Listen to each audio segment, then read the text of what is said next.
Hello everybody, it's Julia here from the Highly Sensitive Tarot, and I'm back with another instalment in my Learn Tarot series. Today we are going to be looking at the fives, and I hope today to record the fives and sixes and upload them for you. So without further ado, we will get straight into it. So the fives, a little bit about numerology first. So after this, the fairly sort of stable cards of the number 4, which are cards of sort of growth and development, really, the fives can kind of be a bit of a fly in the ointment, really. They can represent instability, inconsistency, uncertainty, and can sometimes evolve into sort of either chaos or creativity, really, the kind of big changes in life that can humble you and allow for real opportunities of growth. These are root cards, really, the fives, indicating causes of unhappiness.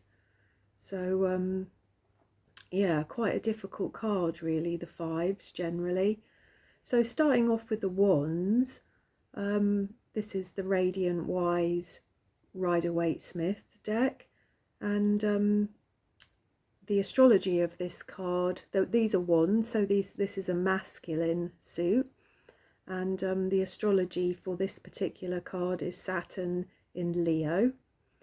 In its higher realms, this card could represent overcoming difficulties in communication, surmounting sort of petty obstacles, compromises, being adaptable, learning how to change, sizing up the competition in order to be unique and succeed.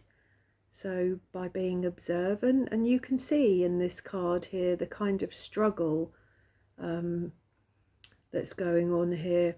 There's always a feeling with this card that if these people were able to collaborate and work together, that perhaps whatever they were building, if that's what they're doing, they would succeed. But as it is, they're all kind of pulling in different directions and trying to have things their own way. So all that's happening is conflict and chaos. So in its lower realms, this card might talk of things such as predicting conflict and power struggles, all the inner doubts and fears that can arise from this, leading to confusion and doubt, feeling limited, restricted, restrained. There could be obstacles, conflicts, frustrations, and minor health problems involved with this card.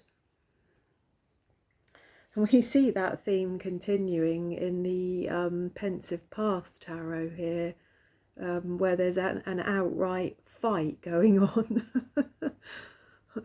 Let's have a look at this. Yeah, there's hair pulling and scratching and all sorts. I don't know what they're fighting over. They both seem to have a basket. Perhaps they're in competition to sell things. Perhaps that's what's going on in this piece of artwork here. But whatever it is, it has erupted into outright conflict, really, and actual fighting of hair pulling and scratching. Whereas again, with the sort of moral of the story with the Five of Wands here, that perhaps if those women were able to work together in some way or find some kind of compromise, it might be more profitable for both of them, but who knows. And then we have the Five of Wands in the Tarot of the Abyss deck, and again we've got this conflict going on here, haven't we? Two birds in competition. They've both got a twig in their beaks, presumably to build their nest with, and I don't know whether they're trying to build the same nest or different nests, but again, if there was any kind of collaboration or compromise there, perhaps that wouldn't happen. But we are talking about birds here, so you know, it's not likely that birds are going to cooperate over the building of a nest, because it's survival of the fittest often. But yeah, you see what I mean. It's that same sort of energy, isn't it, of conflict and power struggles, I guess, isn't it? Power struggles. So there we go. So I guess if we were going to ask some questions to use for self-reflection and to learn about the energy of the fives and the suits, because I do feel it's important to try and develop a personal relationship with the tarot cards if you can. So by applying certain self-reflective questions to yourself, it's a good way to learn about the energy of these cards and how they might relate to other people also. So a question with the Five of Wands could be, what are you competing with others about? What do you feel in conflict about? What are you quarrelling about? What obstacles are you confronting? And is there any compromise over those things? And what has got you so excited and worked up? So there we go. So with the cups, with the Five of Cups here, this is a feminine energy with the cups, and the actual astrology for this card is Mars in Scorpio. So we can tell already that there is conflict here. In its higher realms, this card could represent exploring alternatives within loss. This could be counting your blessings during a time of grief, the acceptance of imperfection, self-transformational energies through difficulties and disappointments, and even salvaging a partly lost relationship. In its lower realms, this card could be described as the card of spilt milk, really. The man looks down in despair at his 3 spilled cups, but he doesn't see the 2 that are still standing. So the querent may be obsessing over what they have lost and not being glad for what they still have. There is an emotional negativity with this card, a partial loss. Could be loss of friendships or marriage, a marriage without love, disappointment in yourself or with others, a regret over past actions, or betrayal or self-betrayal. And we can see that theme continuing very strongly here with the Tarot of the Abyss. This person is sat here in complete despair, really. We can see, can't we, the sadness, the holding of the head, the closed posture. This is the depths of despair, isn't it? This is real sadness. And we've also got that going on here with the Pensive Path Tarot, where we can see somebody has drunk themselves into this state of despair even. This person is not seeing anything, are they? So fully sort of saturated in their feelings of sadness and loss, I guess. So if we were going to ask any questions of ourselves to reflect upon this very sad and difficult energy here, it might be, what are you despairing over? What are you disillusioned or disappointed with?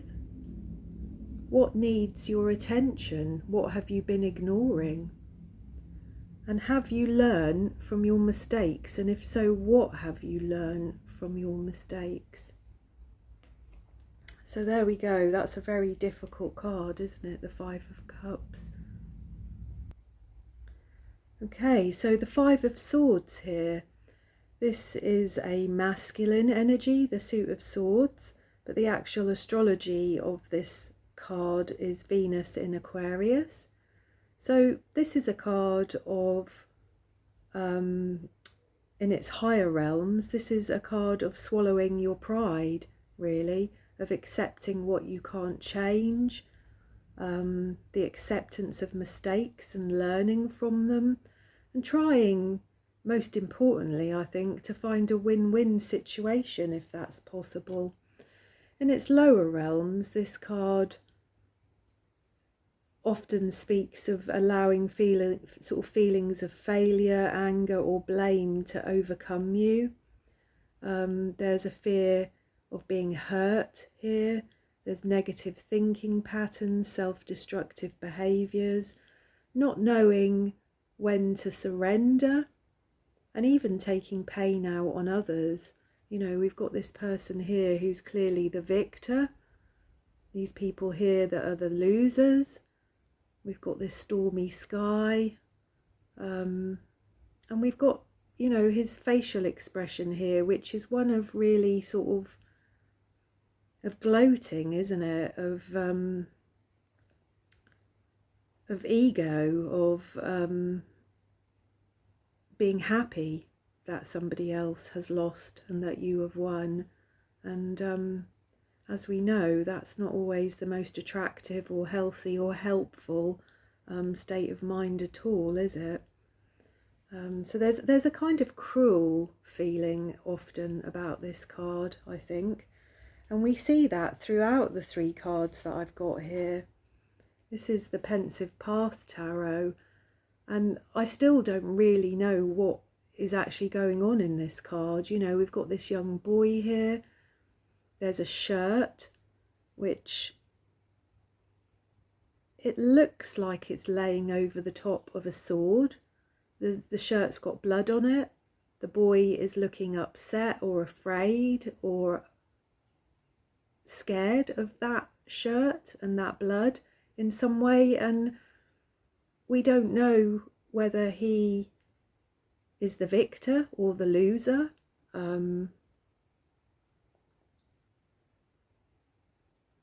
Perhaps he's the victor. I don't know. I don't really know what's happening here, but there has been a situation where somebody has gotten the better of somebody else.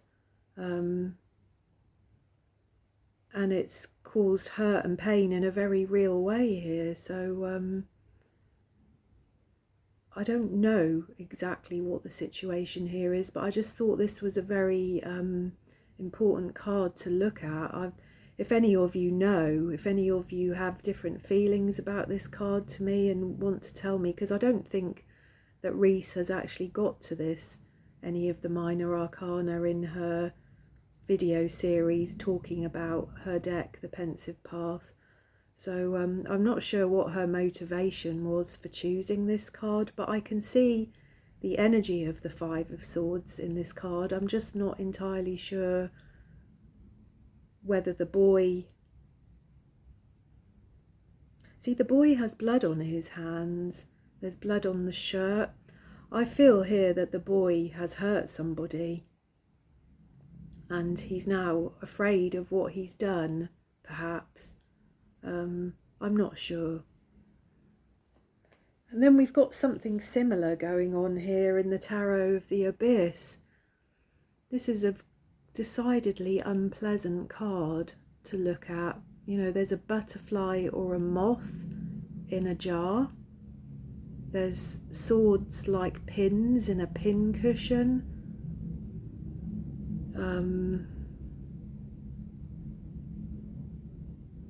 The boy is just sort of idly sort of looking at the butterfly in there. Is he sticking the swords through the jar into the butterfly?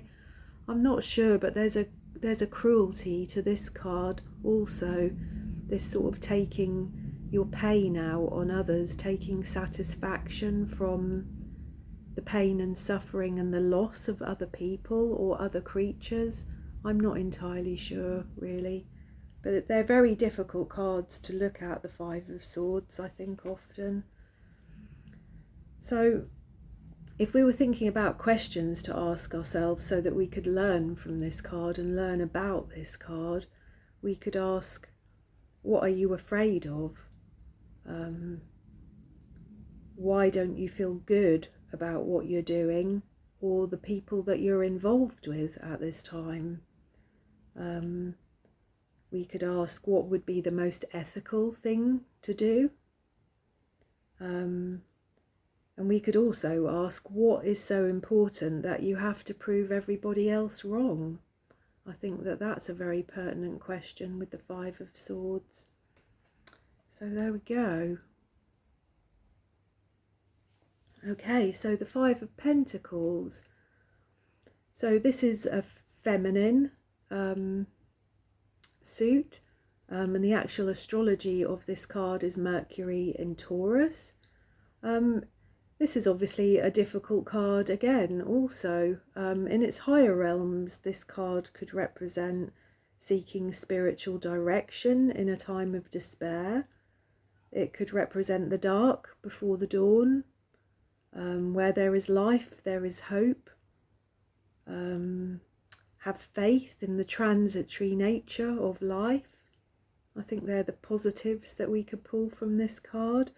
In its lower realms of how this card is normally read, this card can predict loss, financial loss, bad luck, a setback in health.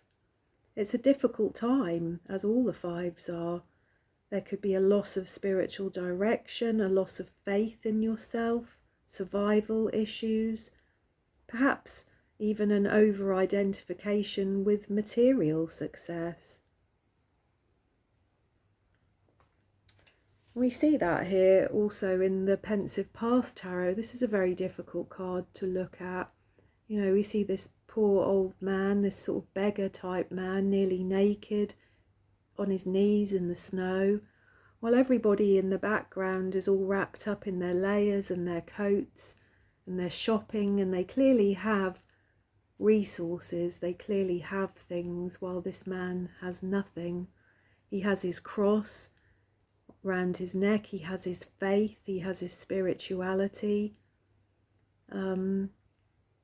Is he waiting for help? Or has he abandoned himself to his situation? I don't know. It's a very, very sad card.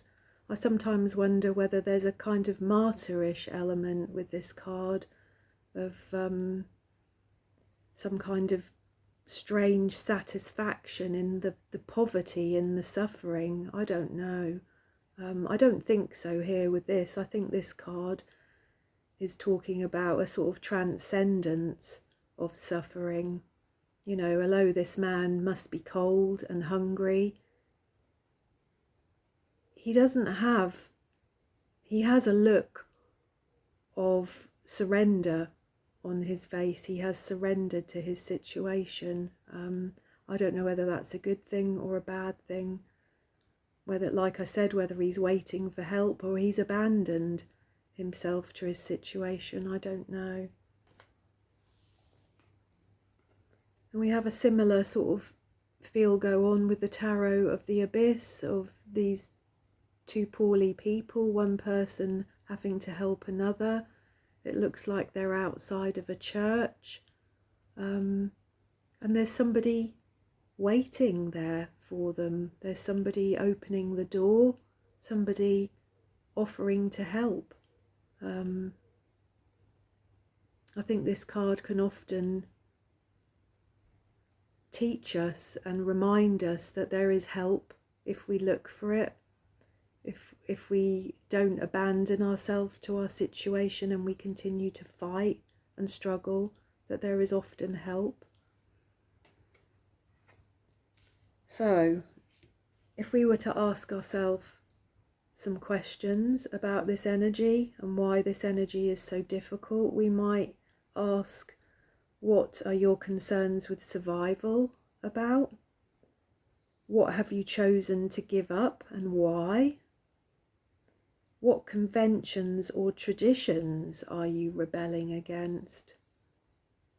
And what injustices or inequalities are you trying to change? I think that they would all be quite pertinent and relevant questions to ask of yourself if you were thinking about the energy of the Five of Pentacles. So there we go. I hope that you've enjoyed that, or I hope that it was at least informative, because I think that the fives are quite difficult cards, aren't they? They're not pleasant or easy cards to work with. But like most things in life, there's a lot to be learned from them. So I shall see you soon with the number 6s. Thank you.